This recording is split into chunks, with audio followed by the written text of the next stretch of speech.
네, 오늘 공부할 부분은 우리 교재로 보면 607쪽이에요. 응? 응. 저 예전 교재로는 565쪽, 그죠? 그래서 우리가 오늘 공부할 부분이 이제 손해배상에서 국가의 손해배상 책임에서 배상 책임자를 공부하는데 지난 요건을 한번 생각합니다. 국가가 배상 책임지기 위한 요건, 국가배상법 2조에서 정하고 있는 첫째, 공무원이 뭐 하다가 직무를 집행하다가 그다음에 어떻게 돼? 위법하게, 그죠? 위법인데 이제 법령에 위반되게 위법하게 직무를 집행했는데 이 위법하게 직무를 집행한데 이걸 위법이라는 걸 인식하면서 한다든지 또는 위법이란 걸 알아차렸어야 됐는데 인식했어야 됐는데 공무원으로서 기울여야 될 주의 의무를 제대로 기울이지 않고 한 과실이 있다든지. 그래서 이런 잘못에 의해서 위법한 직무집행을 해서 그로 인해 타인에게, 타인 속에는 일반 국민이 보통 대부분이겠지만 때로는 다른 공무원, 때로는 외국인도 다 포함될 수 있죠. 타인에게 재산이든 생명, 신체, 정신적 고통이든 모든 손해를, 즉 법이 보호하는 이익을 의미하는 손해를 발생시켰을 때는 이 공무원에게 직무를 부여한 국가나 지방자치단체가 배상 책임을 져야 된다. 그죠? 이런 얘기죠. 이때 우리 이 공무원에서 여러 가지가 있지만 핵심은 여기 신분이 공무원인 사람 말을 말하는 건 아니다. 그죠? 그게 포인트죠. 그래서 뭐 저 통장 같은 사람도 포함된다. 또 나도 놀랬어. 우리 아파트에도 통장 공개모집 공고 붙었더라고. 통장 공개모집. 통장. 근데 의용소방대원은 여기에 속해 안 속해? 안 속한다. 이런 게 주요 포인트. 그죠? 여기 직무집행이라고 하는 것에 직무 속에는 국가가 행하는 모든 입법, 행정, 사법 작용이 원칙적으로 다 들어가는데 뭐는 제외야? 사경제적 작용은 제외. 그죠? 그게 포인트예요. 사경제적 작용은 제외. 그다음에 직무집행인지 아닌지는 뭐 보고 판단한다. 뭐를 기준으로? 객관적으로 보여지는 외관만을 보고 판단한다. 그런 거 공부했었죠. 자, 그러면 이런 요건, 이게 국가 배상 책임이 성립되기 위한 요건인데 이 요건이 충족이 되면 그러면 누가 배상 책임자가 돼? 이 공무원에게 직무를 수행하라고 권한을 부여한, 직무를 부여한 국가가 부여했으면 국가가 배상 책임, 아니면 지방자치단체가 직무 수행하도록 했으면 지자체가 배상 책임자가 된다. 그죠? 그래서 우리 교재에서 배상 책임자는 일단 동그라미 1번 첫째 줄 국가나 지방자치단체가 배상 책임진다. 이게 중요. 그죠?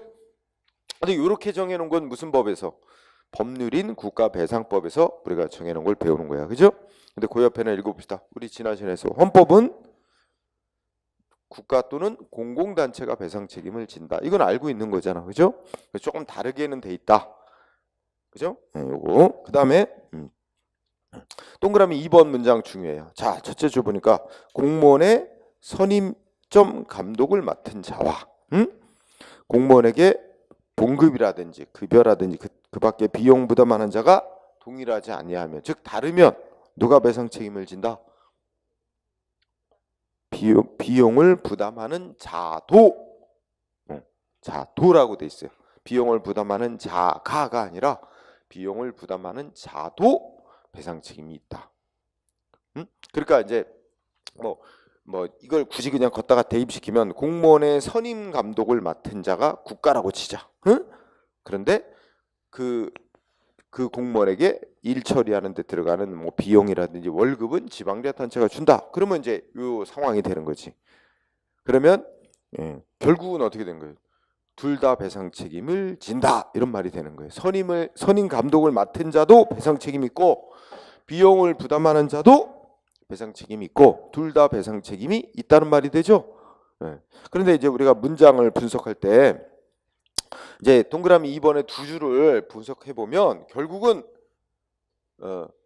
선임 감독을 맡은 자가 원래 배상 책임을 지는 건데 이럴 때는 비용을 부담하는 자도 배상 책임이 있다. 이런 문장이지. 그렇죠? 그래서 결국 이제 두 가지가 나오는 거예요. 둘 다 배상 책임이 있게 된다는 거하고 또 하나는 그 중에서도 원래 원칙적인 배상 책임자는 선임 감독을 맡은 자다 이런 의미가 된다는 거죠. 그래서 동그라미 2번 일단 그 두 줄을 중시하고요.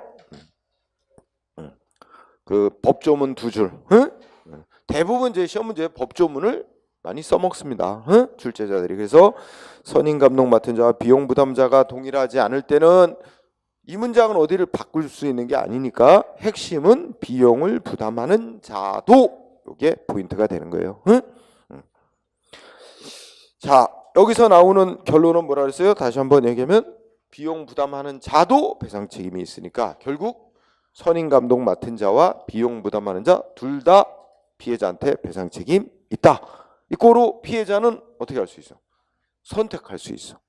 선임 감독을 맡은 자를 선택할 수도 있고 비용 부담하는 자를 선택할 수도 있고 어느 쪽이든 한쪽을 선택해서 배상을 받을 수 있다. 그죠? 양쪽 다 청구해서 배상 받으면 배상을 이중으로 받게 되는 거니까 그거는 안 되는 거고 둘 중에 하나를 택해서 배상 받아야 된다. 그죠? 그리고 학자들이 거기 셋째 줄에 공무원의 선임 감독을 맡은 자 할 때 선임 감독을 맡은 자의 의미에 대해서 학자들이 뭐라고 해석한대요? 사무의 귀속 주체를 의미하는 것으로 봅니다. 그 알아요. 그러니까 그런 의미로 해석해요. 그러니까 이렇게 되는 거죠. 선임 감독자 있고로 사무의 귀속 주체니까 그 공무원에게 부여된 직무가 국가의 사무였다면 국가가 배상 책임을 져야 되는 거다. 선임 감독자다. 이렇게 의미가 된다는 거죠. 꼭 알아두시고 그죠? 그 다음에 법조문 또 사망을 보면 어떻게 될까요? 피해자에게 손해를 배상한 자는 그죠? 그러면 2번하고 연결되는 거예요. 동그라미 2번하고 피해자가 동그라미 2번에서 무슨 결론 냈어? 피해자는 선택해서 청구할 수 있다 그랬죠? 동그라미 2번을 전제로 하면 선임 감독을 맡은 자 이거로 사무귀속 주체한테 배상을 청구할지 비용 부담자한테 배상을 청구할지 피해자는 선택권이 있다 그랬어. 그래서 선택을 했어. 누구를 선택했냐? 어느 한쪽을 선택했어. 그래서 그 피해자로부터 청구를 받아 배상을 한 자는 뭐야? 우리 조직 내부 관계에서 배상할 책임이 있는 궁극적인 책임이 있는 자에게 물어내 배상해 준다 할 수 있다는 거죠. 그죠? 일단 법조문이니까 요거 두 줄 중요하게 여기고. 근데 요거에 대해서 첫째 끝에 내부 관계에서 손해를 배상할 책임이 있는 자, 궁극적 책임자는 누구라고 보느냐? 학자들의 견해에 따르면 사무귀속자다. 사무귀속자 아까 어떤 의미였어요? 사무귀속자 이꼬로 선임 감독자. 그죠? 네. 그게 궁극적인 배상 책임자다. 이렇게 보면. 그렇게 되면 이렇게 되는 거지. 이제 동그라미 2항에서 피해자가 비용 부담자한테 손해배상을 청구했어. 응? 그럼 비용 부담자는 피해자한테 배상을 해줘. 그럼 피해자하고의 배상 문제는 끝났어. 그 다음에 비용 부담자가 최종 궁극적인 책임자는 선임 감독자, 사무귀속자니까 너네가 우리한테 물어줘. 이렇게 할 수 있다는 얘기죠. 응? 네, 그런 얘기가 되는 거죠. 다만 학자들은 이제 그렇게 보는데 판례에 따르면 좀 이런저런 견해가 되죠. 판결이 엇갈리는 게 약간 있어요. 그러면 이거는 그냥 여담으로만 들으세요. 넷째 줄에 보면 판례는 기여도설을 취한 바가 있다 그랬죠. 이거는 그냥 밑줄 치지 말고 기여도설이 뭐냐면 피해자한테 손해를 발생시키는데 누가 더 잘못을 많이 했느냐에 그 비율을 따져가지고 물어줄 책임 인정하는 거죠. 예를 들어서 피해자한테 피해를 발생시킨 원인에 비용 위에서 말하는 비용 부담자가 40%, 그 사무귀속자 있고로 그 선임 감독자가 60% 이렇게 잘못했다. 그럼 둘 다 배상 책임이 있다고 하면 피해자가 만약에 비용 부담자한테 배상 청구해서 다 받아가서 100을 그러면 비용 부담자는 자기가 책임질 부분은 40% 40만큼이니까 내가 근데 60도 물어줬다. 60은 사무귀속자가 발생시킨 거니까 사무귀속자한테 60은 나한테 물어줘. 이렇게 이제 해야 된다. 할 수 있다. 이렇게 판결한 사례도 있다는 거죠. 응? 그래서 근데 요거까지는 잘 안 내는 편이에요. 그러니까 일단은 우리 동그라미 3항에서는 두 가지 공부합니다. 피해자로부터 청구를 받아 손해를 배상한 자는 내부 관계에서 궁극적으로 배상할 책임 있는 자에게 물어내 할 수 있다. 이때 내부 관계에서 배상할 책임 있는 자란 다수 학자들은 사무 귀속자다. 응? 궁극적인 책임자. 이 정도로 정리하시면 될 것 같아요. 그죠? 자, 그러면 자, 1번을 읽어보시면 판례에 나오죠. 판례. 1번의 의미는 국가배상법에서 말하는 비용 부담자란 누구를 말하냐 이거예요. 응? 그러면 비용 부담자는 여기서 비용이란 인건비만을 말하는 게 아니고 사무처리에 들어가는 일체의 비용을 다 경비를 말하는 것이다 하면서 대외적으로 그러한 경비를 지출하는 자도 법에서 말하는 비용 부담자에 해당한다 이런 의미죠. 요거는 이제 요 정도로 하고 2번을 이걸 적용한 사례로 공부하시면 돼요. 2번 판례는 조금 중요하게 생각하세요. 자, 2번 판례를 보면 첫째 줄 중간에 무슨 사무라고 나왔죠? 기관 위임된 국가행정사무 이렇게 나왔죠? 응? 네. 그러면 요거를 분석을 하면 원래 그 사무는 누구의 사무라고 돼 있는 거냐면 누구 사무래요? 국가의 사무예요. 응? 국가의 사무. 근데 국가의 사무면 원칙적으로는 누가 처리하는 거죠? 국가의 기관이 처리하는 거죠. 국가의 행정기관이 뭐 장관이 응? 국가 공무원 시켜서 처리하고 뭐 하는 거죠. 그런데 이 국가의 사무인데 이거를 예를 들어서 지방자치단체 장한테 처리하라고 위임이 된 거예요. 인천시장에게 처리하시오 하고 위임이 됐다는 거예요. 장한테. 그게 기관에 임됐다는 거예요. 응? 그러면 여러분 인천시장은 이때 인천시장은 인천시의 즉 지방자치단체의 대표로서 장으로서 이 사무를 처리하는 게 아닙니다. 인천 지방자치단체장은 두 가지 지위가 있어요. 하나는 지방자치단체의 장으로서 지방자치단체 사무를 처리하는 위치가 있고 또 하나는 국가로부터 위임받은 사무를 하급기관의 지위에서 국가사무를 처리하는 국가기관의 지위가 있어요. 두 가지가 있어요. 이 경우는 그러면 국가의 사무를 처리해라. 시장이 인천시장이 위임받아 처리할 때는 국가의 하급기관의 지위에서 업무 처리하는 거예요. 이거 업무 처리하면 누구의 사무로서 효과가 생겨요? 국가의 사무로 효과가 생기는 거예요. 응? 근데 인천시장이 또 어떻게 됐어요? 시 공무원한테 응?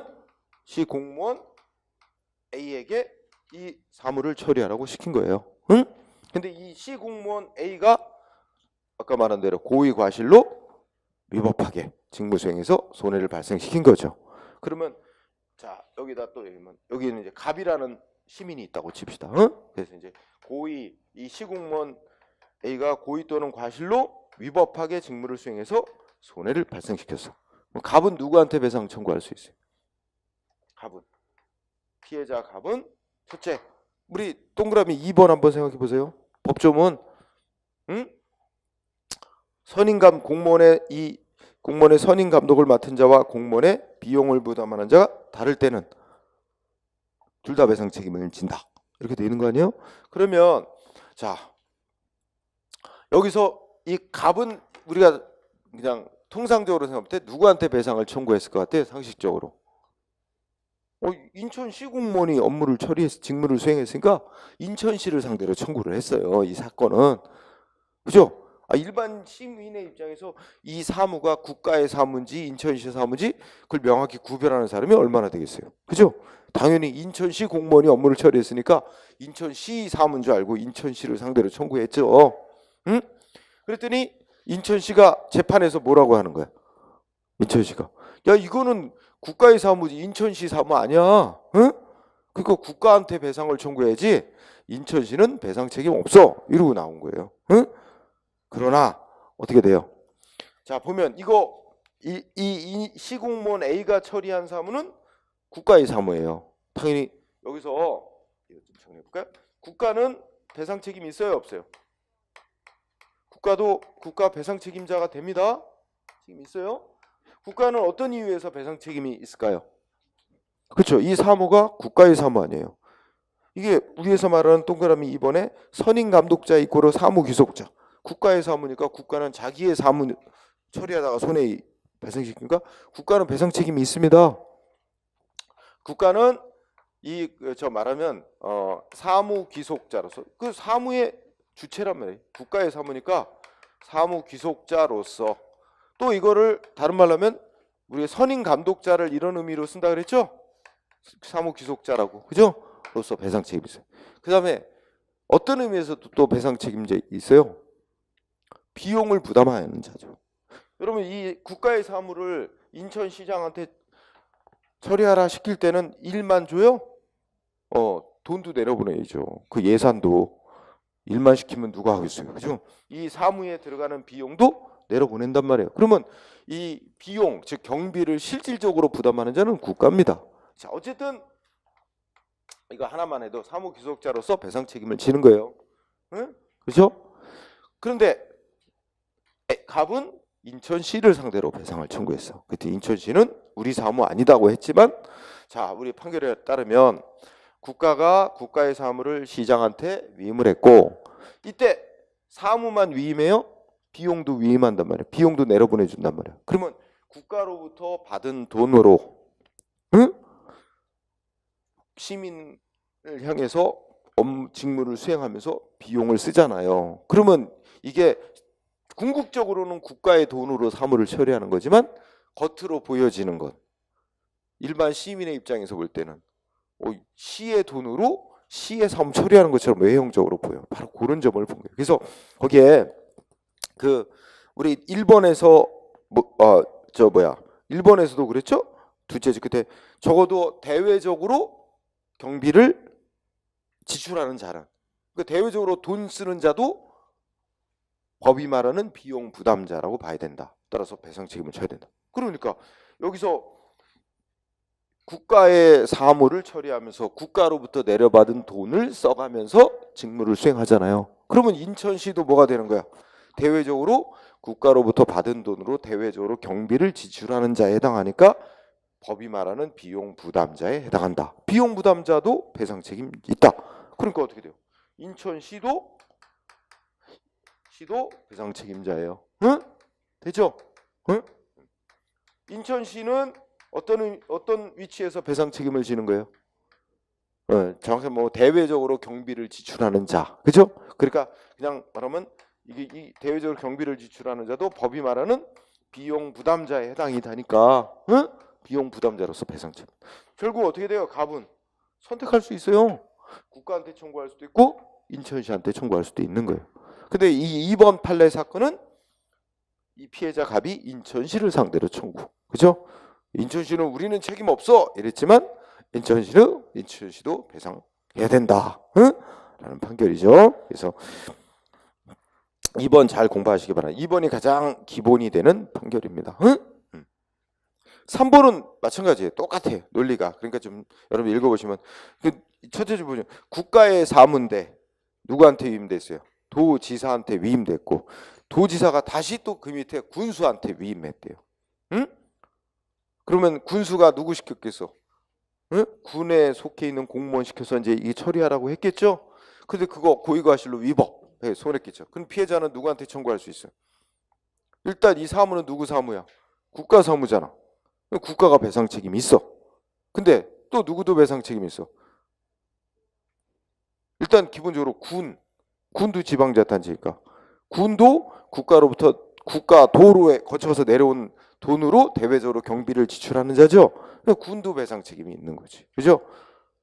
이렇게 사무가 위임되면 위임한 자나 위임받아 처리한 자나 다 배상 책임이 있어. 응? 그리고 여기서 또 하나 강조할 거는, 많은 이제 이 공부하시는 분들이 이런 이제 뭐 인천시장이 어떻게 사무를 처리해도 장이 배상 책임을 지는 게 아니에요. 장이 속해 있는 지자체나 국가가 배상 책임을 지는 거지, 무슨 장관이나 도지사, 응? 시장 이런 사람이 배상 책임자가 되는 게 아닌데, 많은 경우 그렇게 오해를 많이 하고 있어. 응? 그죠? 그래서 자, 그러면 2번을 가장 중요한 판례로 생각하시면 되고요. 그 다음에는 이제 여기서 그 다음에는 이제 뭐 이 피해자하고의 관계에서 갑은 뭐 인천시한테 이제 선택을 해서 배상을 받아갔으면 피해자하고 배상 문제는 끝난 거라 그랬죠. 이제 둘이 뭐 싸우겠죠. 인천시하고 국가하고, 국가 니네가 얼만큼 잘못했고 뭐 하니까 우리 배상해주면 물어내. 이건 둘이 싸울 문제고. 응? 자, 그 다음에 뒤로 가봅시다. 이제 배상 책임자 하나 했죠. 그 다음에 세 번째, 배상 책임의 성질이라는 제목 주제가 있죠. 요거는 좀 가볍게 공부하는데요. 이제 뭐냐면 이렇게 이해하는 거예요. 지금 보자. 우리 법을 보면 공무원이 고의과실로 위법하게 직무를 수행해서 손해를 끼쳤는데 누가 배상 책임을 져야 한다고 법이 정해놨어요? 그 공무원이 속해 있는, 즉 공무원이에게 직무를 부여한 국가나 지자체가 배상 책임을 지도록 해놨잖아. 그럼 잘못은 공무원이 했는데 국가가 더 줄여서 얘기하면 국가가 배상 책임을 지라고 돼 있단 말이에요. 그럼 이걸 국가가 그럼 공무원이 잘못한 거에 대해서 배상 책임 지는 거를 어떻게 이해할 거냐, 어떻게 파악할 거냐, 그 성격을.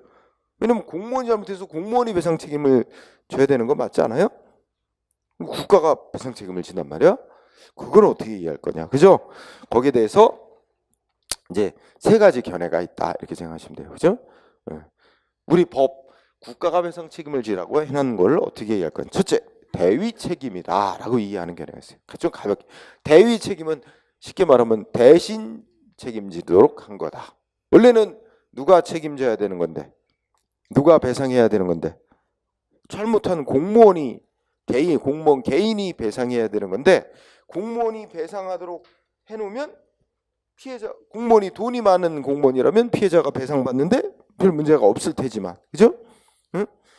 공무원이 돈이 많지 않은 경우가 대부분인데, 그러면 피해자가 배상을 못 받거나 받더라도 충분히 못 받는 경우가 많이 생긴다. 그래서 피해자의 구제를 위해서 돈이 없는 국가는 생각하기 어렵죠. 그러니까 공무원을 대신해서 국가가 배상 책임을 지도록 한 거다라고 파악하는 입장이 대위 책임설이에요. 응? 그래서 대위 책임설 가볍게 읽으세요. 이건 잘 안 내는 거니까. 근데 자기 책임설이라고 또 견해가 있어, 그죠? 자기 책임설은 기본적으로 공무원의 행위 이꼬로 국가 자기 자신의 행위로 보는 게 맞다. 그러니까 공무원이 잘못한 것에 대해서는 국가가 자기 자신이 한 행위와 마찬가지로 자기 스스로 자기의 행위에 대해서 책임을 지는 거라고 파악해야 된다. 이런 사고방식을 갖는 거예요. 그래서 거기에 나왔듯이 공무원이 직무상하는 행위는 국가의 기관으로서 하는 행위고 그 기관으로서 한 행위 이꼬로 국가 자기 자신의 행위라고 보는 게 맞다. 이런 논리. 그죠? 그러면 뭐 그런 정도. 그다음에 세 번째 견해는 절충설. 그죠? 요거는 이제 두 개의 설을 절충한 거예요. 그러면 공무원이 고의과실로 위법하게 직무를 수행해서 손해를 끼쳤는데 그 두 가지로 나눠보는 거예요. 자, 공무원이 자기가 하는 행위가 위법이라는 걸 이미 다 알면서 또는 조금만 주의를 했어도 위법이라는 걸 다 알 수 있었는데도 고의가 있었거나 중대한 과실로 위법하게 직무를 수행한 경우는 도저히 이건 뭐야? 국가의 기관으로서 직무를 수행한 행위라고 볼 수가 없다. 그거는 공무원 개인만이 책임을 져야 될 문제라고 보는 게 맞다. 근데 그렇게 해놓을 경우 또 피해자가 공무원이 돈이 많이 없으니까 배상을 못 받는 일이 생기니까 그런 경우는 국가가 가해 공무원을 대신해서 피해자에게 배상 책임을 그래도 져주는 거로 봐야 된다. 그래서 그때 국가 배상 책임지는 건 대위 책임을 지는 거로 보고, 그 다음에 국가의 기관이라는 입장에서 공무원이 열심히 의욕적으로 일을 하다 보면 직무를 수행하다 보면 가벼운 실수로 피해를 주는 경우도 생긴다. 근데 그거는 국가의 기관으로서 열심히 일을 하다 보면 생길 수 있는 일. 그거는 국가의 기관의 지휘에서 업무를 처리한 거로 보고 국가 자기 자신의 행위로서 당연히 배상 책임을 지는 것으로 이렇게 본다. 그래서 그때는 자기 책임을 지는 것으로 보자. 이렇게 나눠보자는 입장. 그죠? 근데 이거에 대해서 별로 그렇게 시험 문제 많이 안 내는 편입니다. 어쨌든 중요한 건 뭐야? 뭐 공무원이 직무를 집행하다가 사고를 내면 피해를 주면 어쨌든 국가나 지자체는 배상 책임을 무조건 질 수밖에 없게 돼 있어요. 그죠? 그게 결론이죠. 그래서 잘은 안 내는 편. 그래서 여기는 좀 가볍게 보세요. 중요한 거는 이제 4번입니다. 그 밑에 판례 나와 있지만 판례 뭐 그렇게 그냥 여러분들 한번 시간 되시면 한번 읽어보세요. 4번이 아주 중요한 논점. 그러면 우리가 생각해 봅시다. 지금까지 얘기한 거 보면, 자, 공무원이 고의과실로 위법하게 직무를 수행해서 손해를 끼쳤는데 국가나 지방자치단체가 배상 책임을 진단 말이야. 국가나 지자체는 배상 책임을 면할 수가 없어. 그죠? 공무원이 잘못한 거에 대해서. 그런데 그러면 잘못은 공무원이 했는데 국가나 지자체가 배상 책임을 지도록은 했는데, 그러면 이 잘못을 실제 행한 공무원한테는 이 배상 책임이 전혀 없다는 걸까 하는 그런 의문이 생기죠. 그래서 이 실제 위법하게 직무를 수행한 가해 공무원에게는 배상 책임이 있는 거냐 없는 거냐, 응? 이거에 대해서는 법이 명확하게 정해놓은 게 없습니다. 우리나라. 일단 법 규정. 자, 첫째 줄 헌법 규정. 헌법은 뭐라고 써놨다고요? 첫째 줄 몇 줄째? 헌법은 단지 뭐만 정해놨어? 응? 공무원 자신의 책임은 면제되지 아니한다. 이렇게만 써놨어요. 응? 일단 헌법은 그렇게 써놨다. 그 우리 정확히 말하면 헌법 29조 1항 끝에 1항 단서에 저 공무원이 불법 행위로 손해를 끼치면 국가가 배상 책임을 진다 해놓고 그 끝에다가 국가가 배상 책임을 진 경우에 다만 공무원의 자신의 책임은 면제되지 아니한다. 이렇게 돼 있단 말이에요. 헌법은 단지 공무원 자신의 책임 면제되지 아니한다. 이렇게 됐어요.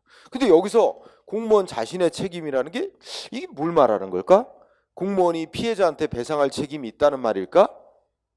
하는 거 좀 궁금해요. 그죠? 응? 그냥 법 규정 그렇게만 써놨단 말이죠.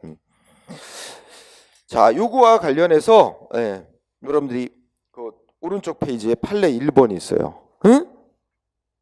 지금 연결해서 공부하세요. 판례 1번 보면 우리 대법원이 뭐라고 해석했어요? 지금 헌법 29조 1항 단서 조항을 첫째 줄 다시 나왔죠? 우리 헌법 29조 1항 단서 조항 뭐라고? 공무원 자신의 책임 면제되지 않는다. 요 말은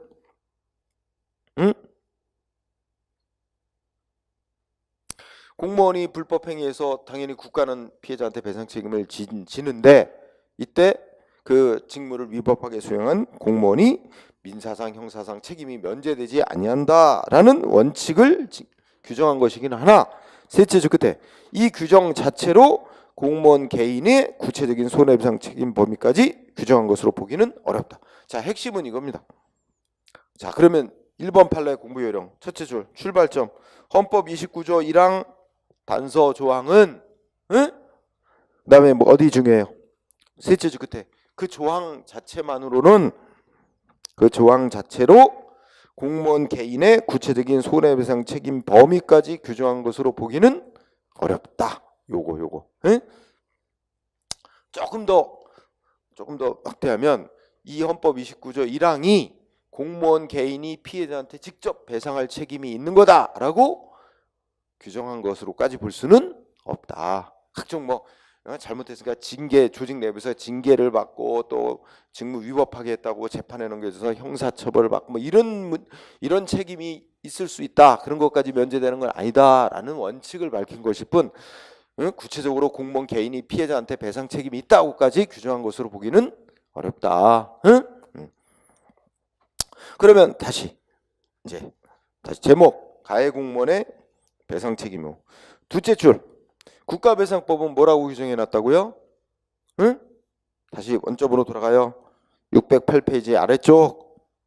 자, 뭐예요? 국가배상법은 뭐라고는 규정해 놨어요?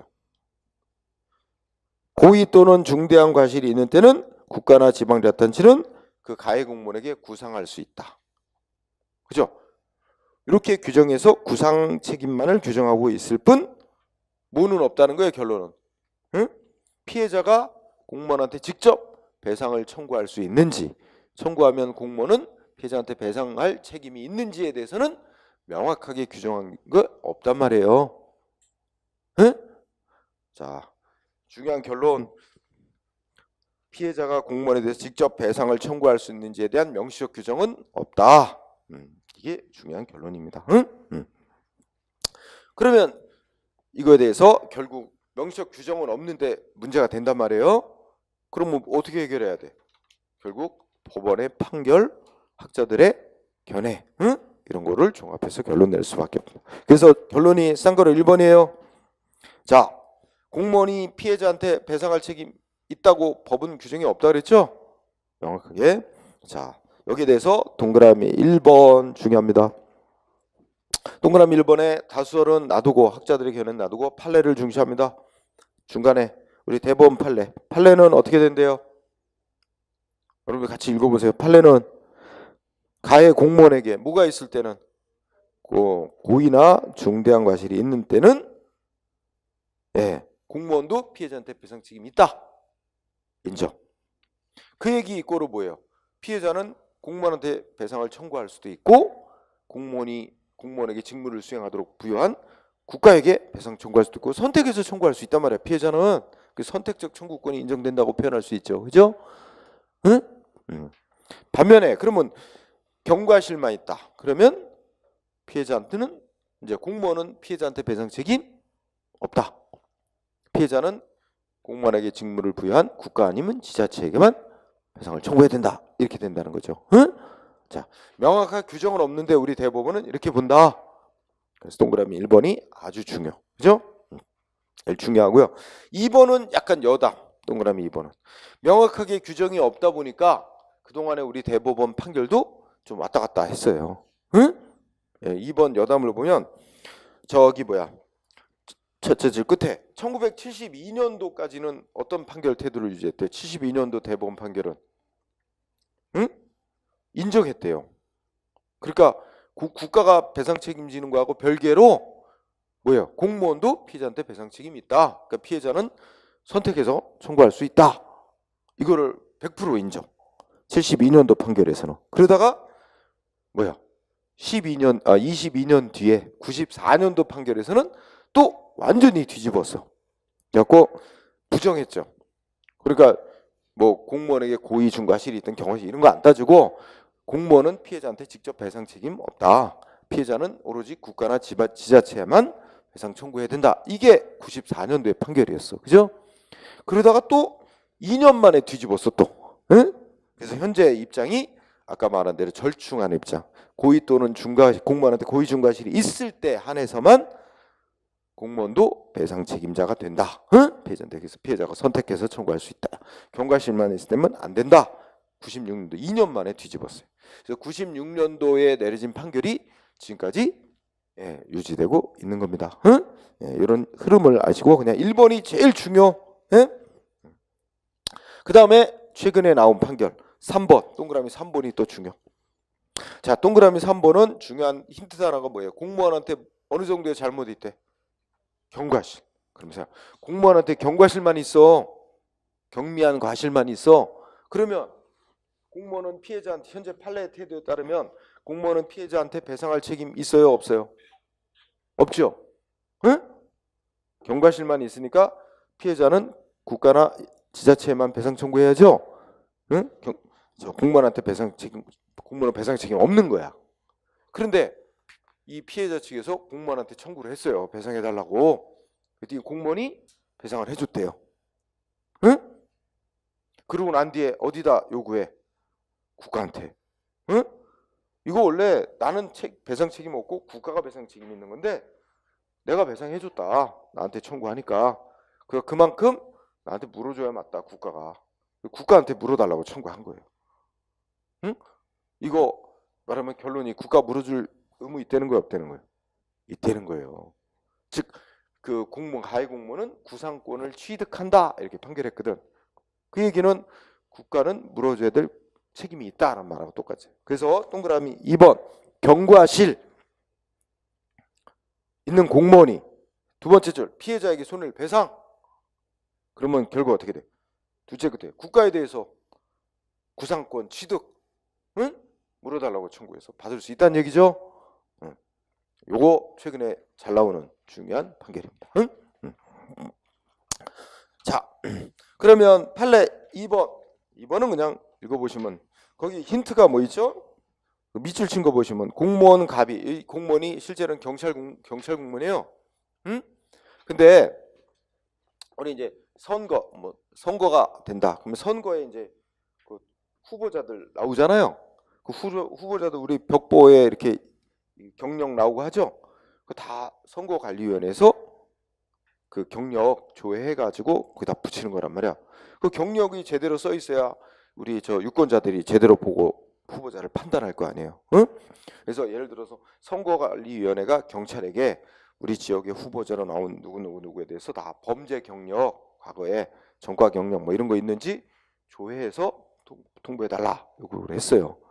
그런데 그 담당 경찰관이 그 아는 직원, 아는 사람이었는지 후보자가 그 사람의 범죄 경력을 싹 빼고 통보해 준 거야. 그러니까 선관위는 이 사람 전과 경력 아무것도 없는 걸 알고 벽보에다 그렇게 붙였죠. 근데 이제 결국은 뭐 떨어졌는지 붙었는지 하여튼 이 나중에 이제 선거 끝나고 나서 상대방 후보자가 문제 제기를 했겠죠. 응? 이 사람 범죄 경력이 있는데 제대로 조회를 통보를 안 해주니까 이렇게 결과 나왔다. 응? 문제됐죠. 그래서 그 밑줄 친 거 보시면 이 경찰 공무원 갑이 그 선거 후보자로 나선 을에 대한 범죄 경력자를 조회하여 전과가 있다는 걸 확인하고도 이걸 기재하지 않고 이제 회신을 해준 거야. 그죠? 그래가지고 이래서 이제 선거가 이제 위법하게 치러지도록 만들었죠. 그죠? 이런 경우 이 공무원 갑에 뭐 인정됐어요? 공무원 이 경찰 공무원 갑에게 중과실 인정됐죠. 응? 이 문장을 보면 알면서도 안 보내줬어. 그죠? 중과실 인정됐죠? 그러면 우리 생각해봐. 중과실이 인정됐으면 피해자는 국가한테 청구할 수도 있고 이 공무원 갑한테 청구할 수도 있고 선택할 수 있죠. 그렇죠? 결론은 그렇죠. 중과실 인정. 그래서 국가 배상 책임 이외에 공무원 개인의 배상 책임까지 있는. 이걸 오해하면 안 돼. 이거 둘 다 배상 책임 그러니까 국가가 배상 책임지는 거 외에 공무원 개인의 배상 책임까지 인정된다. 이거로 공무원도 배상 책임자가 되고 국가도 배상 책임자가 되고 둘 다 있다는 것이고 피해자가 선택할 수 있다는 말이죠. 피해자가 뭐 국가한테 청구해서 받고 공무원 개인한테 청구해서 또 받고 이거 말하는 건 아니고. 응? 그 다음에 3번 판례 아까 얘기했던 거. 자, 경과실만 있는 공무원이 피해자에 대해서 배상 책임을 지지 않는데도 불구하고 피해자에게 배상했다면 그는 뭐야? 자기가 갚아야 될 의무가 아닌데, 응? 그 갚은 게 대해서 그 국가에 대해서 물어달라 구상권 취득한다 이런 얘기죠. 그래서 실제 사건이 밑줄 친 바로 밑에 보면 공중보건의, 그죠? 보건소에서 근무하는 공중보건의가 이게 뭔가 저 수술 같은 거 하다가 사망 사고가 났나 봐, 그죠? 네, 그런 거죠. 자, 보시면 그러면 이거 보시면 공중보건의도 공무원으로 인정한다는 걸 알 수 있죠, 그렇죠? 자, 그 다음에 공무원의 책임 문제가 두 가지가 있어요. 하나는 지금 우리 행정 조직을 놓고 보면 행정 조직 밖에 있는 피해자 국민에게 이제 배상 책임을 직접 지는지 하는 문제가 외부적 책임 문제라고 그게 하나 있고, 그죠? 그다음에 두 번째는 피해자가 국가를 선택해서 배상을 청구해서 받아갔어. 응? 그러면 국가가 공무원한테 조직 내부에서 물어내 하는 게 이제 내부적 책임. 응? 그래서 그 쌍가루 입원 구상책임 요거는 법이 규정하고 있어요, 안 하고 있어요? 하고 있었어요. 아까 국가배상법 자체에서 명시해 놨었죠. 그래서 거기 법조문 동그라미 1번 첫째 줄 공무원한테 뭐 있으면 고의가 있었거나 중대한 과실이 있으면 어떻게 돼요? 응? 고의 또는 중대한 과실이 있으면 그러면 그 사이의 문장은 뭐예요? 우선 고의 또는 중과실이 있으면 공무원도 배상 책임이 있는데 피해자가 누구를 선택했어? 국가나 지자체를 선택해서 청구해서 받아갔어. 그러면 배상해준 배상 책임을 진 국가나 지자체는 이렇게 된 거야, 그죠? 그러면 국가나 지자체는 그 가해 공무원한테 너 배상해준 돈 물어내 구상할 수 있다. 응? 이 두 줄. 그러면 고의 또는 중과실이 있을 때만 그렇게 할 수 있는 거죠. 따라서 경과실만 있을 때는 물어내라 못하는 거죠. 응? 또 법조문 끝이 구상할 수 있다. 할 수 있다지 하여야 한다. 의무사항은 아닙니다. 할 수 있다니까 이것도 재량이에요. 응? 따라서 무조건 하는 게 아니다. 무조건 물어내야 하는 게 아니다. 그래서 우리 판례 여기는 동그라미 1번만 중시하시고 판례 1번으로 보면 자, 가해 공무원한테 고의 또는 중과실이 있다고 무조건 너 물어내, 배상해 준다 물어내 하는 게 아니라 1번을 판례 1번을 보니까 어떻게 돼요? 첫째 줄. 그 공무원의 직무 내용, 그죠? 그 직무를 고의과실로 위법하게 수행하게 된 상황, 또 그 손해가 발생하게 된 데 대해서 공무원이 기여한 정도, 평소 근무 태도, 그죠?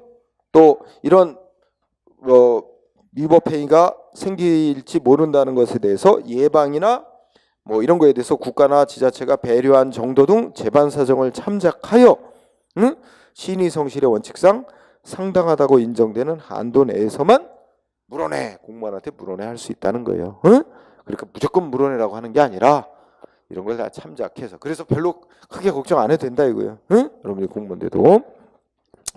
그래서 참고적으로 읽으면 되죠. 자, 거기에 그 판례 2번은 뭐 그렇게 특별히 시험에 쓰이지는 않습니다. 그래서 2번은 한번 또 여러분들이 한번 읽어보시면 될 것 같아요. 자, 판례 3번을 아주 중시합니다. 판례 3번이 또 최근에 잘 나오고 있어요. 자, 3번을 보시면 첫째 줄에 보면 국가배상 청구권의 소멸시효 기간이라는 게 나옵니다. 이게 이제 뒤에 공부할 텐데요. 기본적으로 3년입니다. 3년 원칙적으로. 그러니까 손해 및 가해자를 안 날부터 3년 안에 청구를 해야 되는데 피해자가 어떻게 했어요? 3년이 지나도록 청구를 안 했다는 거야. 그럼 권리가 없어져요. 소멸돼요. 그러면 이거 보죠.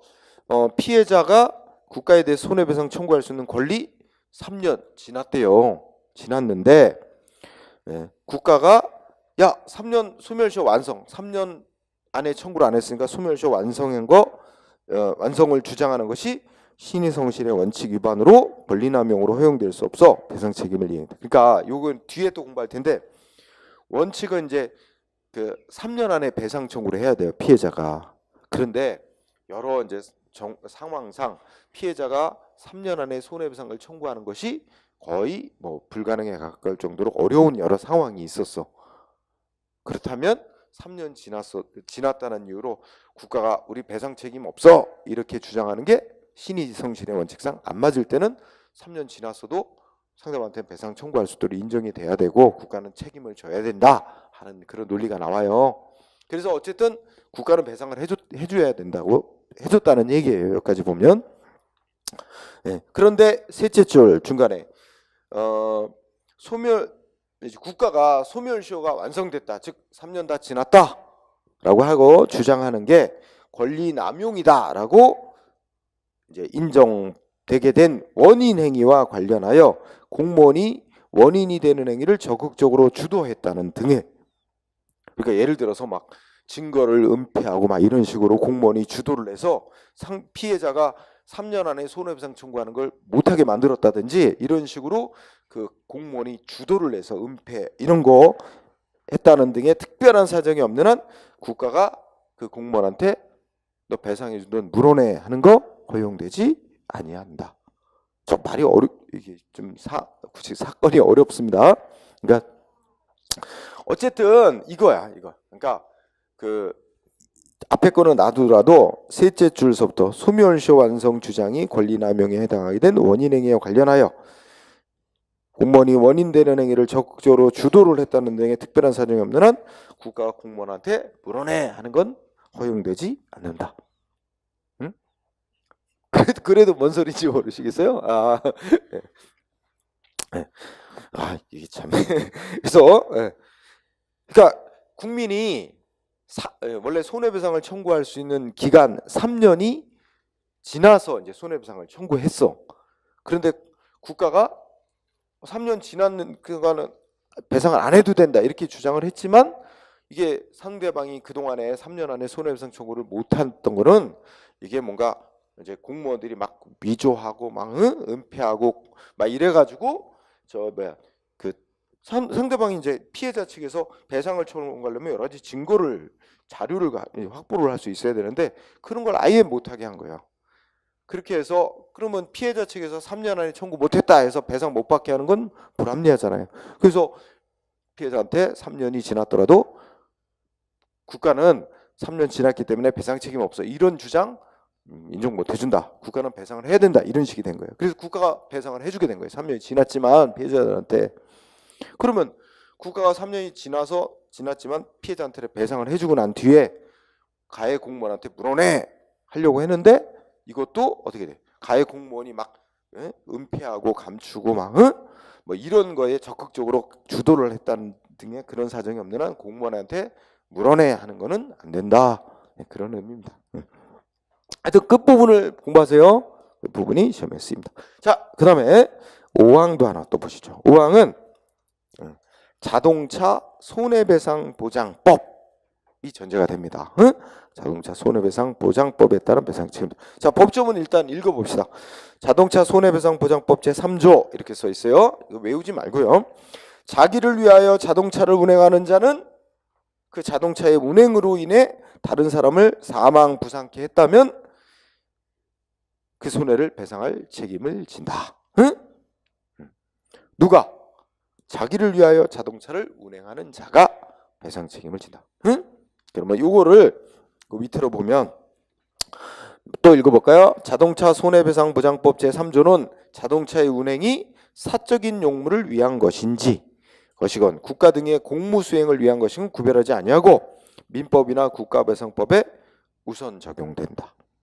그러니까 자, 간단히 정리하면 우리가 자동차를 운행하다가 사고를 내서 손해배상 책임질 문제가 생기면, 그러니까 사람을 치거나 치어서 다치거나 사망케 하면 자동차를 운행하다가 그러면 다 무슨 법이 우선 적용된다는 거예요? 자동차 손해배상 보장법에 따라 배상 문제가 해결돼야 된다는 거예요. 자, 일단 정리하시면 자동차 손해배상 보장법이 둘째 줄 끝에 뭐보다 우선 적용이다? 국가배상법보다 우선 적용이다. 뭐 할 때는? 자동차의 운행으로 사람 치는 사고 냈을 때는 손해배상 문제는 자동차 손해배상법이 우선 적용된다. 그죠? 따라서 넷째 줄 끝에 자동차의 운행으로 말미암아 다른 사람을 사망 부상하게 함으로써 발생한 손해에 대한 공무원의 손해배상 책임의 내용과 범위는 손해배상 책임은 뭐에 의한다? 자동차 손해배상 보장법에 의한다. 그죠? 지금 여기까지 읽은 것 중에 제일 중요한 건 자동차 손해배상 보장법이 뭐보다 우선 적용한다? 국가배상법보다 우선 적용된다. 자, 이 정도 알아두시고, 자, 밑에 판례를 보시면, 자, 1번하고 2번하고를 비교해 볼까요? 이거 잘 비교해서 1번, 자, 공무원이 다 직무를 수행하면서 차를 운행합니다. 1, 2번 다 공무원이 직무를 수행하면서 차를 운행하다 사고를 내요. 그런데 1번은 누구 차를 운행하다 사고를 냈어요? 자기 차. 응? 자기 소유의 자동차. 이게 결정적 중요하잖아요. 그러니까 공무원이 직무를 수행하는 거야. 직무를 수행하는데 자기 차로 직무 수행하다 사고를 냈어. 그러면 자동차 손해배상보장법에 의하면 피해자한테 공무원이 배상할 책임자냐? 국가가 배상할 책임자냐? 이게 문제가 되는 거예요. 응? 누가 배상 책임자일까요? 여기서는 자동차 손해배상법 3조에 의하면 자기를 위하여 자동차를 운행하는 자 그랬는데 여기 국가가 배상 책임진다고 돼 있죠? 그럼 여기서는 국가를 위해서 운행하는 거냐? 자기 공무원 개인을 위해서 운행하는 거냐? 이런 게 문제가 되는 거예요. 자, 어쨌든 1번 판례의 핵심은 공무원이 직무를 수행하는데 자기 차를 운전하다 사고 냈다. 어쩌고 가서 결국은 어떻게 돼? 넷째 줄 앞머리 누가? 그 공무원이 나오죠? 공무원이 뭐예요? 마지막 줄 배상 책임을 진다. 그럼 키워드는 뭐예요? 자동차 운행하다 사고 내면 자동차 손해배상법에 우선하는 거예요. 배상 책임자 정해지는 건. 따라서 핵심은 결론이 뭐야? 예, 다 직무를 수행하는 것만 얘기하는 거예요. 사적이 우리 직무 수행하는 게 아니라 공무원이라도 자기 차 몰고 휴가 여행 떠났다가 사고 내면 그 사적인 용무로서 당연히 그거는 공무원 개인이 배상 책임자고, 직무 수행 때도 마찬가지예요. 직무를 수행하는데 자기 차로 직무를 수행하다 사고 내면 공무원 개인이 배상 책임자가 된다는 거예요. 자동차 자동차 손해배상 보장법상으로는. 응? 반면에 2번. 셋째 줄 공무원이 직무를 수행하는데 누구 차 운행하다가 셋째 줄 국가지자체 소유의 공용차 또는 뭐 다른 말로 말하면 관용차. 응? 관용차란 말이 더 많이 쓰이죠. 응? 관용차를 운행하다가 사고 냈어요. 그러면 누가 배상 책임자가 된대요? 국가 또는 지자체가 배상 책임. 그 관용차 소속한. 응? 1, 2번 대조적이죠. 무슨 단어로 대비시키는지 아시겠죠? 그러면 1, 2번이 중요하고요. 3번은 조금 여담. 3번은 어떤 거냐면 거기 첫째 끝에 국가 소유 오토바이예요. 3번 판례에서 국가 차량이죠. 국가 소유 오토바이. 그죠? 그 예를 들어 이런 거야. 그 경찰 순찰 오토바이 같은 거야. 국가 소유야 오토바이. 근데 원래 순찰 그 담당하는 경찰 공무원이 순찰 한 바퀴 돌고 오토바이 타고 와서 딱 뭐 지구대 앞마당에 그냥 오토바이 열쇠 꽂아놓고 세워놨어. 응? 근데 또 다른 경찰 공무원이 뭐 급한 일 생겼나 봐. 그래갖고 무슨 그 허락도 없이 그냥 열쇠 꽂혀 있어요. 그 오토바이 그냥 몰고 나가서 사고를 낸 거야. 그죠? 그럼 여기에 문제된 건 뭐냐면 차량은 국가 소유 오토바이. 근데 무단으로 사용. 그죠? 무단 사용 하다 사고 냈어요. 그러면 누가 배상 책임을 지느냐? 자동차 손해배상 보장법상으로는 누가 배상 책임을 지느냐? 어떻게 돼요? 응? 국가가 배상 책임을 진다. 그죠? 국가가 배상 책임을 진다. 자, 그렇게 정리하면 돼요. 응? 그러니까 결론은 뭐 이거는 국가 소유 오토바이 그러면 순찰차라고 가정하면 뭐 우리가 국가배상법상으로 따져봐도 외형상 직무 수행하는 것처럼 보여지는 거 뭐 그런 논리도 적용된 겁니다. 그죠? 네. 자, 그렇게 해서 보시고 그 다음에 배상 책임의 범위하고 잠깐 쉬는 시간을 갖겠습니다. 자, 배상 책임 범위 일단은 법은 명시는 안 되는데 첫째 줄 읽어볼까요? 이제 이론상으로 손해배상이란 공무원의 고의과실한 위법한 직무 수행으로 인해서 발생한 손해라면 다 배상해야 됩니다. 첫째 줄 공무원의 가해행위와 상당 인과관계가 있는 모든 손해를 배상해야 되는 게 맞는 겁니다. 응? 네, 읽고 지나가시고 자 여기서 헌법은 어느 만큼 배상하도록 규정이 있다고요? 헌법은 정당한 배상을 지급해야 된다. 이렇게 돼 있습니다. 일단 그거 한 줄 밑줄. 헌법은 정당한 배상을 지급하라고 돼 있다. 정당한 배상을 지급해라. 막연해. 그죠? 그래서 그 법률인 하위법인 국가배상법에서 그 배상하는 기준을 구체적으로 정해놨습니다. 그래서 쌍가루 1번 국가배상법 3조는 배상금을 정하는 기준을 쫙 길게 이제 정해놨습니다. 그래서 뭐 사람의 생명, 신체 피해 입혔을 때는 뭐 그 사람의 나이, 소득, 직업 뭐 이런 거 다 고려해서 배상금을 정하도록 하고 있고요. 뭐 물건 뭐 멸실, 훼손 이러면 그 물건의 뭐 시세, 시장 거래 가격 뭐 기준으로 해서 배상해야 된다 이런 식으로 돼 있어요. 자, 중요한 거는 국가배상법 3조에서 배상금을 정하는 기준을 정해놨는데 요거에 대해서 해석이 두 가지 입장이 있어. 그 법이 정한 기준 이상으로는 배상을 해줘서는 안 된다. 상한을 정해놓은 것이다 라고 해석하는 견해가 있는가 하면 두 번째 견해는 또 뭐 있어?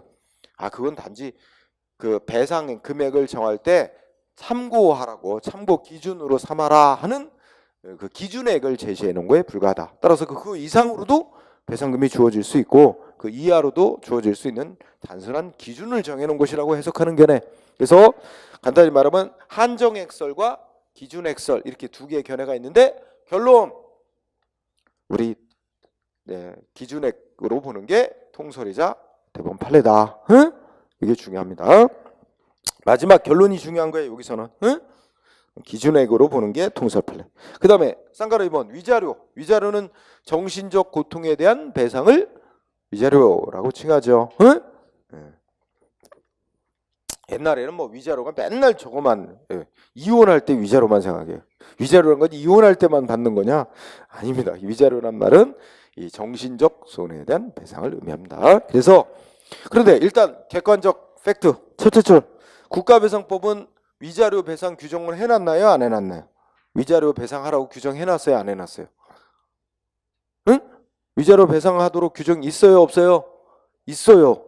따라서 일단 첫째 줄 생명 신체 피해를 입었을 때 생명 신체 피해를 입었을 때 위자료 배상하도록 규정이 있어요. 그 유가족이나 그 피해자 본인의 그 정신적 손해에 대해서 배상하도록 규정이 있어요. 일단 규정은 있어. 근데 규정은 있는데 무슨 피해로 인한 위자료만 배상하도록 규정을 둔 거야?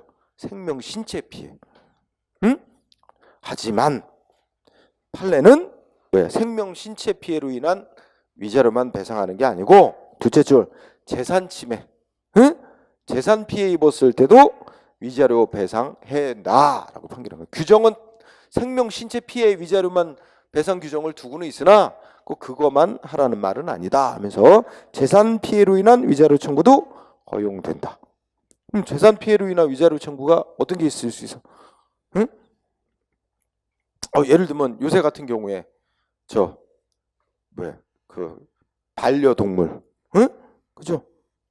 가족같이 생활하는 개나 고양이나 뭐 이런 반려동물이 있는데 반려동물이 뭐 술 취한 그 경찰 공무원이 몰던 순찰차에 치여서 사망했다. 가정해 봅시다. 응? 그럼 어떻게 돼? 우선 개 값은 재산이에요. 개는 동물, 물건 취급돼요. 응? 요새 뭐 이제 동물 보호 단체 중심으로 해서 이제 동물도 뭐 이렇게 좀 권리 갖는 동물권 뭐 얘기 나오고 하죠. 응? 근데 우리나라 법제도에서는 권리의 대상이 되는 물건입니다. 응? 그러니까 재산이에요, 재산. 응? 그 개값, 동물값 이거 배상해 줄 뿐만 아니라 그 가족같이 지내던 반려동물을 잃은 정신적 고통 이거 추가해서 배상받는 거죠. 응? 재산 피해로 인한 거. 그렇죠? 응. 여러분 이건 재밌는 거지만 저기 유럽이나 이런 나라에서는 재산을 누구한테도 상속시켜주고 개나 고양이한테나. 그죠? 우리나라도 앞으로 벌어질 문제예요. 일본도 지금 일본도 그런 일이 생겨요. 근데 개나 고양이 상속자가 될 수 있어요? 상속받을 권리자가 돼요? 우리나라 법제도에서 될 수가 없죠. 그런 상속받을 권리를 갖는 자가 아니야. 권리의 거래 대상이 되는 물건일 뿐이지 권리를 갖는 자가 아니니까 상속이 될 수가 없습니다. 응? 다만 일본도 그럴 거야, 우리나라. 그래서 그러면 어떻게? 자기가 이제 아무도 재산을 남겨줄 저기 사람은 없고 반려견 키우다가 이제 자기가 먼저 죽어 반려견보다. 그러면 어떤 방법을 써요? 그 재산을 이제 위탁을 합니다. 누구한테 재산을 위탁을 해서 자기 재산 가지고 반려견 죽을 때까지 돌봐주도록 하는 내용으로 이제 재산 관리를 위탁하고 유언 그런 거 작성하고 이제 변호사 사무실 가서 공증하고 뭐 이런 식으로 해서 그런 방법이 있죠. 응? 심심치 않게 나옵니다. 그렇게 자기 재산 넘기는 게 있습니다. 자, 그러면 그 밑에 판례 1번 한번 보실까요? 자, 재산 손해로 인하여 받는 정신적 고통은 그로 인하여 재산상 손해 배상해 주는 것만으로는 말하면 전보될 수 없을 정도의 심대한 것이라고 볼 만한 특별한 사정이 없는 한은 재산상 손해배상으로 위자된다. 그러니까 쉽게 말하면 재산 피해로 입은 정신적 고통 보통 뭐로 배상해 준대? 돈으로 재산 손해로 재산상의 손해배상으로 해결한다는 뜻이에요. 별건 없고요. 여기 뭐 꼭 외울 건 없습니다. 자, 2번 판례는 내가 밑줄 치고 해놨는데 하지 마세요. 2번 판례는. 응? 네. 이게 아마 학자들이 출제하잖아요. 교수들이 들어가서 출제하는 대학 교수들이. 2번 판례가 조금 문제가 있습니다. 응? 그래서 안 내요. 이거 시험에 나오진 않지만 여러분들 이게 불합리한 판결인데 뭐냐면 자, 여러분들 손해배상금을 정할 때 이게 이제 손해가 한 날이야. 응? 손해가 발생한 날. 근데 이날부터 30년이 지났어. 응? 이때 손해배상을 청구해. 그럼 원칙적으로 손해배상 청구 못하는 거죠. 왜? 3년 지났잖아.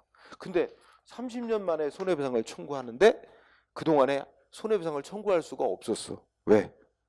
옛날에 국가가 국가의 저 안기부 막 이런 데서 막 불법적으로 막 체포에다가 고문하고 해가 너 간첩이지 아주 허위자백하게 만들어서 옥살이도 시키고 이랬어요. 국가가 불법을 스스로 저질러 가지고 그럼 피해자 입장에서는 뭐 저 피해자가 막 행방불명됐고 어디 사망했는지 알 수도 없고 예를 들어서 그 유가족이 그런 경우도 있고 그래서 뭘 알아보려고 가서 뭘 어떻게 됐냐고 문의하고 뭐 서류를 떼려고 해도 다 비밀이라고 국가 기밀로 지정됐다고 아무것도 안 보여줘. 그러니 뭐 피해자로서는 어떻게 배상을 청구할 길이 막혀 있는 거죠. 그런 상태라면 3년 지났다고 배상 청구권 없어진다. 이거 인정 안 해주는 거예요.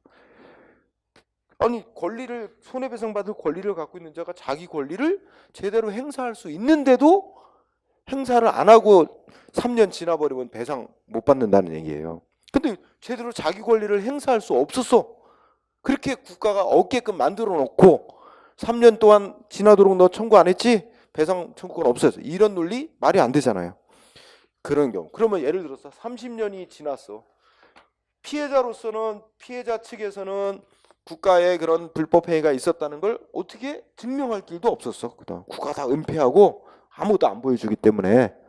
그래서 그걸 알고 있다가 비로소 이제 우리 사회가 민주화되고 하면서 무슨 과거사 진상조사위원회 뭐 이런 게 국가기관으로 만들어져서 억울한 거 여기다 신청해라. 그래가지고 신청. 그래서 국가기관인 과거사 진상조사위원회 이런 데서 조사를 다 해봤어. 해봤더니 그 국가가 완전히 허위 날조해가지고 막 이렇게 된 거다. 응? 그동안에 그 쭉 은폐해왔고 이런 사정이 인정돼서 그런 결정이 내렸어요. 국가가 그렇게 은폐해왔다는 게.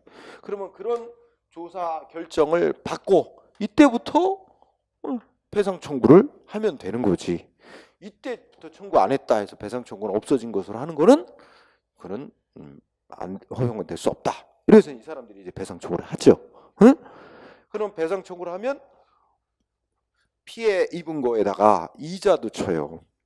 이자. 언제부터 이자 계산하겠어요? 손해가 발생한 날부터 손해배상 받을 때까지의 이제 배상을 받는 판결을 받는다고 쳐봐. 이때까지의 30년 넘는 동안의 이자를까지 배상을 받아야 돼요. 이게 원래 배상제도의 기본입니다. 응? 근데 이번 판례 보면 뭐야? 읽어보세요. 이때 손해를 발생시킨 국가의 기관의 불법 행위가 있었던 때와 그 다음에 손해배상 재판에서 이제 뭐 변론 종결을 그러니까 판결 시점 이때까지 장기간 세월이 흘러서 두 번째 끝에 보니까 뭐가 있대요. 그 통화가치 등의 중간에 통화가치 등의 상당한 변동이 생겼다면 어떻게 된대요?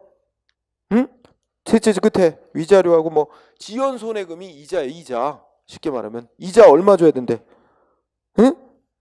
사실심 변론 종결 당일부터. 그럼 언제? 이때부터 배상금 받을 때 요 사이 요만큼 줘야 된대. 이자를. 황당하죠. 응? 진짜 황당해요. 그 국가가 배상해 준 돈을 팍 줄인 거죠. 네. 요 사건 소위 누구? 신영철.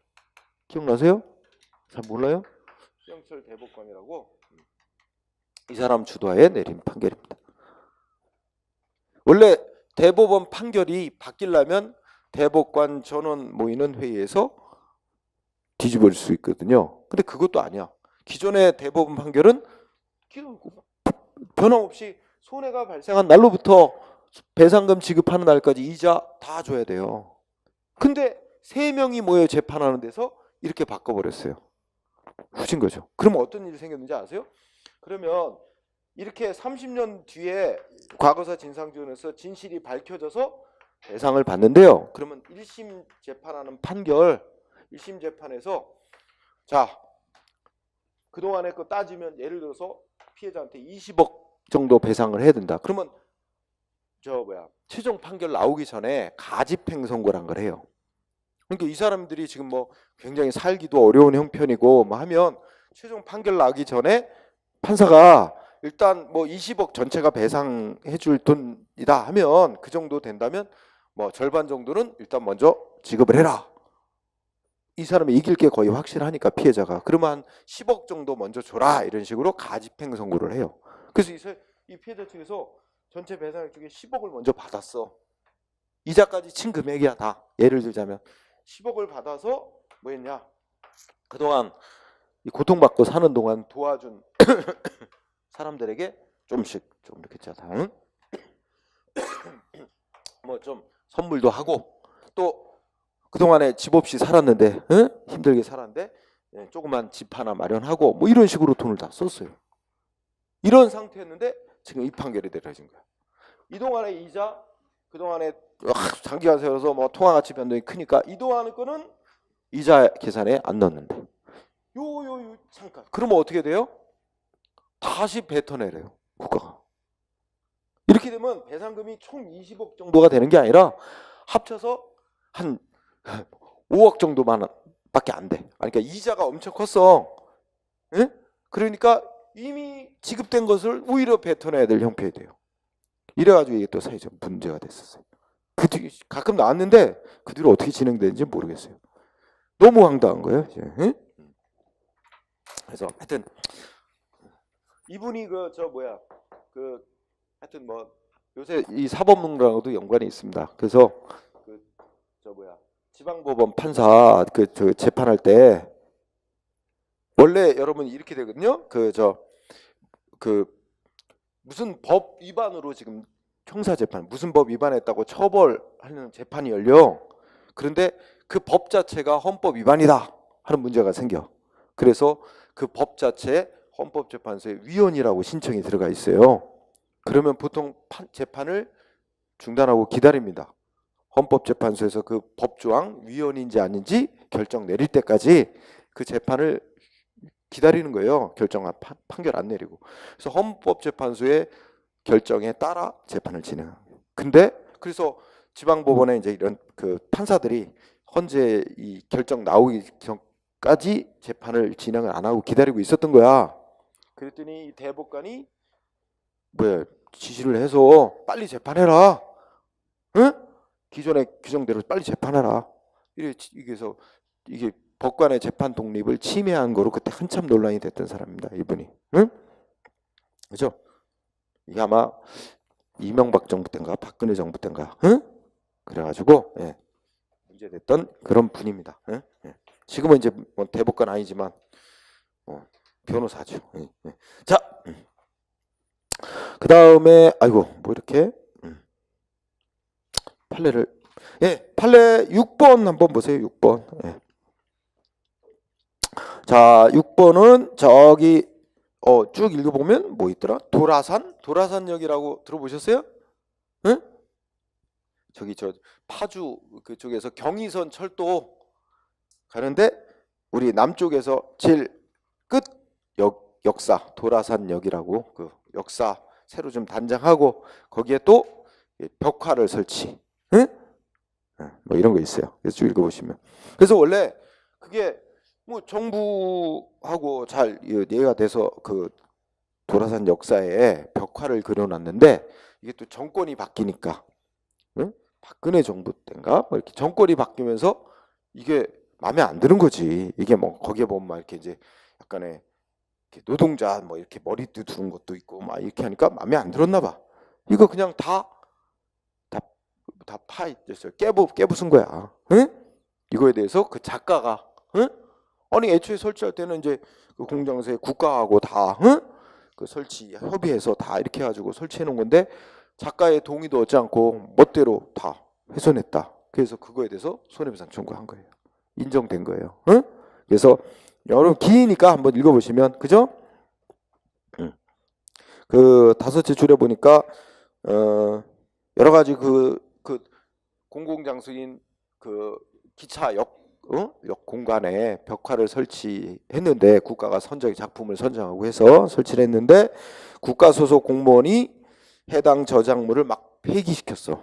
이 행위가 현저하게 합리성을 잃고 저작자의 명예, 감정 및 사회적 신용과 명성을 침해하는 방식으로 이루어졌다면 이거는 위법한 것이라고 봐야 되고, 그래서 배상해야 된다 해가지고 그 배상은 이제 그 정신적 손해에 대한 위자료만큼 배상해야 된다 이런 판결이니까 6번 한번 여러분들이 체크해서 읽어보시기 바랍니다. 자, 그다음에 공제하고 잠깐 시작을 했죠. 자, 공제란 말은 배상 금액에서 빼는 걸 말하는 거죠. 공제하는 거. 자, 방가로 1번 법조문이니까 그대로 밑줄 하나 쳐주세요. 뭐라고 되어 있어요? 피해자가 공무원의 위법한 직무이기 때문에 손해를 입었지만 한편 뭣도 있대요? 이익을 얻은 부분도 일부 있다면 결국 배상 금액에서 이익 본 부분은 빼고 지급해야 한다라고 명시되어 있다는 거죠, 법이. 그 다음에 2번은 과실상계라고 해요. 그럼 공무원이 과실로 위법하게 직무를 수행해 손해를 줬지만 피해자한테도 일부 잘못이 있어요. 양쪽 쌍방이 잘못이야. 그러면 어떻게 해요? 그건 배상 금액에서 빼겠죠. 피해자 측의 과실로 인해 생긴 손해만큼은 빼는 거죠. 그죠? 근데 요거는 국가배상법이 규정을 해놨어요, 안 해놨어요? 여기서는 그걸 포인트로 삼으세요. 국가배상법에서는 법에 규정이 돼 있는 건 아닙니다. 이 과실을 상계하라고 규정돼 있는 건 아니에요. 뭐 어디 규정돼 있는 거야? 국가배상법 시행령, 대통령령, 하위법인 시행령에 규정이 돼 있다는 거예요. 그래서 이거 실제 시험에서는 쓰인 적은 없는데 학원과 모의고사에서는 가끔 내는 경우가 있어요. 법률에 국가배상법에 규정돼 있는 건 아니다. 시행령에 규정돼 있는 거지. 응? 그죠? 이 과실상계하면 뭐가 생각나냐면, 자 보이죠? 제일 비싼 차가 뭐냐 뭐. 자, 벤츠하고 뭐하고 부딪혔어? 마티즈하고 부딪혔어. 근데 벤츠가 훨씬 잘못을 많이 했어. 마티즈는 조금만 잘못했어. 그러면 그래도 어떻게 돼요? 마티즈가 훨씬 많이 물어줘야 돼요. 그죠? 양쪽이 과실이 여기가 80%, 여기가 20% 잘못. 그죠? 그러면 서로 접촉 사고 났어. 마티즈, 자 뭐야? 마티즈 문짝 새로 갈아야 돼. 여기 벤츠 저 범퍼 새로 갈아야 돼. 범퍼 망가져 찌그러졌어. 그래도 어떻게 돼요? 이쪽은 훨씬 잘못 많이 했지만 이쪽에 범퍼 갈아주는데 돈이 더 많이 들어. 이게 참, 그죠? 현실에 그렇습니다. 자, 그다음에 방가로 3번 중간이자 공제 이렇게 돼 있어. 그래서 첫째 줄 법조문을 보니까 유족 배상금 줄 때, 또 장애 배상, 또 요양비 이런 거를 한꺼번에 달라고. 요양비 같으면 매달 얼마씩 지급하는 건데, 그죠? 그를 한꺼번에 다 달라고 신청을 한다. 그럴 때는 중간이자를 빼고 주라.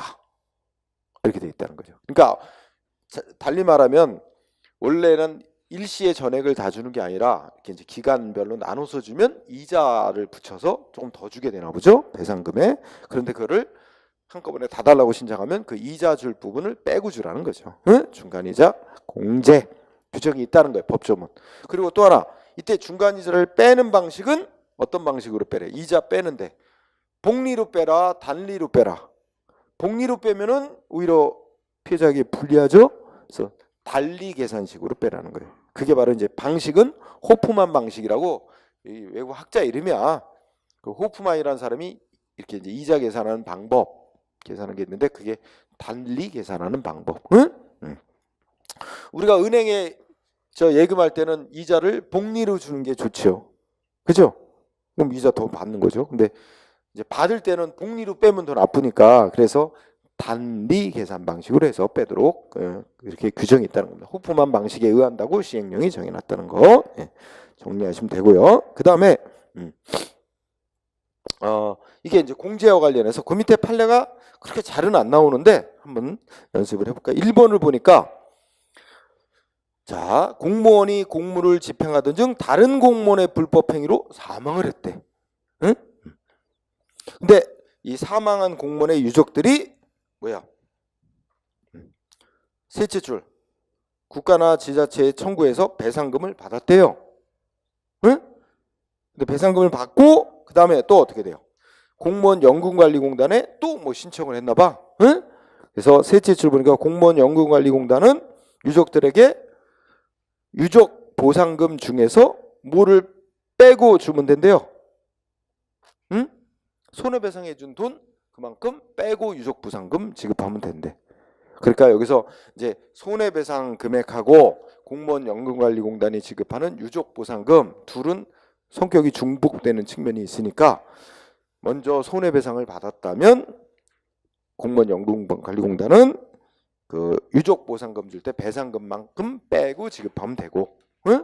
그 다음에 반대로 어떻게 했는데 유족들이 연금관리공단부터 먼저 유족 보상금을 받았다면, 그죠? 그러면 그러고 난 뒤에 또 국가한테 손해배상 청구해서 또 받는다 할 때는 그 유족 보상금 중에서 뭐예요? 응? 그 빼고 그 나머지만을 배상금으로 지급하면 된다. 뭐 그런 얘기가 되겠죠? 예. 그래서 둘은 그 중복적인 성격이 있다는 거죠. 하지만 2번하고 3번을 보면 이건 중복적인 성격이 아닌 거는 빼면 안 된다는 얘기입니다. 응? 2번에 보면 국가유공자 예우 등에 관한 법률에 의한 보상해주는 제도와 손해배상해주는 제도는 그건 완전히 성격이 다른 거래요. 따라서 손해배상금 얼마 받았다고 또 뭐야 국가유공자 예우법에 따른 보상 이거 그만큼 빼고 나머지만 주고 이러면 안 된다는 거예요. 그 둘은 성격이 다르다는 거죠. 응? 그래서 키워드가 이거야. 그 국가유공자 예우 등에 관한 법률에 의한 보상제도와 손해배상제도는 성격이 다른 것. 그러면 이제 그 다음은 유추해 볼 수 있어. 성격이 다른 거니까 어느 한쪽에서 뭘 다 받았다 하더라도 다른 한쪽을 거기서 공제하면 안 된다 이거지 결론은. 응? 그러면 같은 이치로 3번도 어떻게 돼요? 의상자 및 의사자 유저. 의사자로 할까요? 의사자 뭐야? 의로운 일 하다가 사망하거나 그런 사람이죠. 어? 예를 들어 뭐 철길에 떨어진 어린 사람을 뭐 만취해서 지하철역에 떨어진 사람을 선로에 떨어진 사람을 자기가 구하고 자기가 뭐 다쳤다든지 사망한 그런 경우도 있잖아. 그리고 의사세요. 의사자. 그죠? 의로운 일을 하다가 다치고 사망한 사람에서 보상금 지급하는 제도가 있어요. 그죠? 이거하고 손해배상 제도하고는 성격이 다르다. 그러면 어떻게 돼? 그럼 둘 다 줘야 된다는 얘기죠. 어느 한쪽 줬다고 다른 거에서 빼고 주면 안 된다. 2번, 3번이 같은 이치. 그죠?